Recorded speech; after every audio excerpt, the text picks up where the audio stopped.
Good morning. आज हम देख रहे हैं सेकंड लेक्चर जिसमें हम हीटिंग एलिमेंट वायर को गुड मॉर्निंग। आज हम देख रहे हैं type 2 of cutting of heating element. पहला टाइप हम देख चुके हैं जिसमें हमने वायर को या हीटिंग एलिमेंट को कट किया था और किसी एक को काम में लिया था। आज हम क्या करने वाले हैं कि उस हीटिंग एलिमेंट को, जो कि काफी बड़ा सा होता है, इस हीटिंग एलिमेंट के n इक्वल पार्ट्स करेंगे। n इक्वल पार्ट्स करें, बहुत सारे पार्ट्स हो जाएंगे। ये बहुत सारे पार्ट्स हो गए, n पार्ट्स होंगे। कितने पार्ट्स होंगे? n पार्ट्स हो जाएंगे। और इन सब n पार्ट्स को हमने किस में लगा दिया? सीरीज में लगा दिया। मतलब पहले इनको कट किया और वापस से किस में लगा दिया? सीरीज में लगा दिया। ये ध्यान रखते हुए कि सोर्स सबका क्या लेना है? सेम। मैं आपको एक बार करके बताता हूं। ये हमने इनको सबको सीरीज में लगा दिया ऐसे। ये कटिंग वाला पार्ट है, ये बहुत सारे हैं, इन सबको हमने सीरीज में लगा दिया with the same volt V। यहां पर भी वोल्टेज कितना ले रखा है? V। तो आपसे पूछा जाएगा नई पावर वर्सेस ओल्ड पावर का रेशियो निकालो। सबसे पहले समझ लो कि यहां पर हम सोर्स को चेंज नहीं कर रहे हैं, सोर्स को चेंज नहीं कर रहे, लेकिन रेजिस्टेंस को चेंज कर रहे हैं कटिंग करके।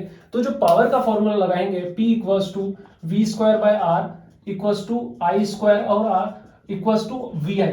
इसमें से हम P equals to V square by R वाला फॉर्मूला लगाएंगे, क्योंकि यही ऐसा फॉर्मूला है जिसमें वोल्टेज और रेजिस्टेंस की बात की जा रही है साथ में, वरना बाकी सब में वोल्टेज और करंट रेजिस्टेंस इनकी बात की जा रही है। तो बेसिकली यहां पर हम वोल्टेज चेंज नहीं कर रहे, रेजिस्टेंस चेंज कर रहे हैं। और अगर रेजिस्टेंस चेंज नहीं होगा तो क्योंकि वोल्टेज तो चेंज हो ही नहीं रहा है, तो पावर में भी कोई चेंज नहीं आएगा। ये लाइन मैंने इसलिए बोली क्योंकि आपको लास्ट में जाके भी समझ में आएगा इनका रेशियो जब आएगा। क्या बोला मैंने? कि वोल्टेज तो चेंज हो नहीं रहा, अगर रेजिस्टेंस भी चेंज नहीं होगा तो पावर सेम आएगी।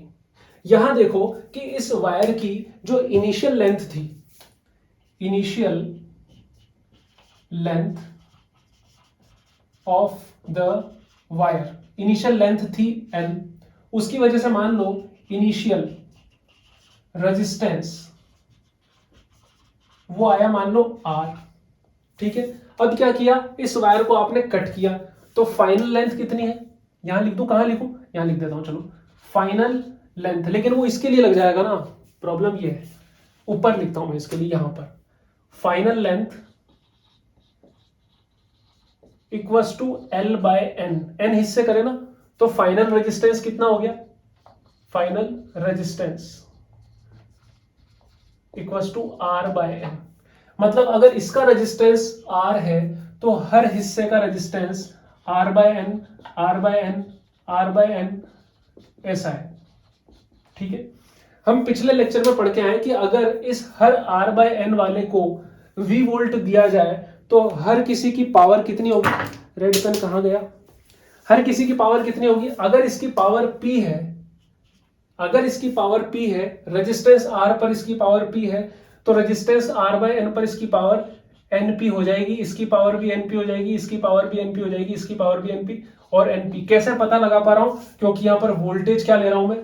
कांस्टेंट। वोल्टेज जब कांस्टेंट लोगे तो P equals to V square by R से, जब वोल्टेज कांस्टेंट है तो R अगर घटेगा तो पावर बढ़ेगी, R जितने टाइम्स घटेगा पावर उतने टाइम बढ़ेगी।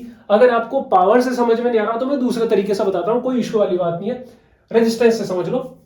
यहां पर इसका रेजिस्टेंस R है तो इन सबका resistance R by N, R by N, R by N ऐसा है। कितने टाइम्स है ये? N टाइम्स है।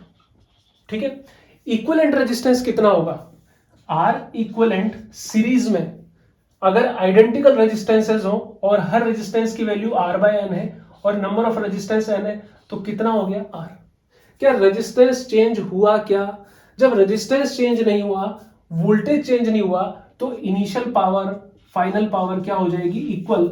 मतलब यहां पर P final upon P initial का रेशियो 1:1 आएगा। कोई शायद ही ऐसा बेवकूफ हो जो पहले तो वायर को कट करेगा और फिर उसी वायर को वापस से सीरीज में लगा देगा। बात तो बराबर हो गई ना, तो क्यों पावर में चेंज आएगा? बिल्कुल भी नहीं आएगा। ऐसा क्वेश्चन आते हैं तो आपको सीधा आंसर 1:1 लगाना है बिना सॉल्व करे। अब मैं पावर से भी समझा देता हूं। इसकी पावर अगर P है तो हर किसी इंडिविजुअल की पावर NP है, और बहुत सारे NP पावर वाले हीटिंग एलिमेंट जब सीरीज में कनेक्टेड होंगे तो सीरीज में पावर कैसे निकाली जाती है? 1/P series is equal to 1/P1 plus 1/P2 plus 1/P3 ऐसे करके निकाली जाती है।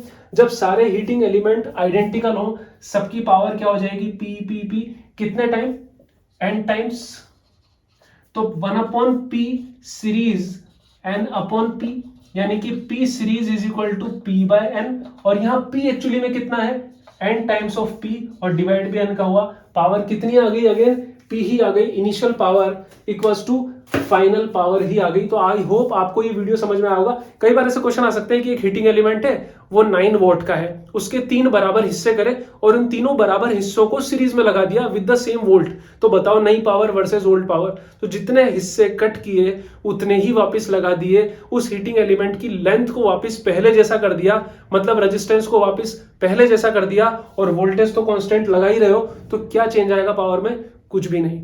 तो आई होप आपको ये वीडियो समझ में आया होगा। Thanks for watching.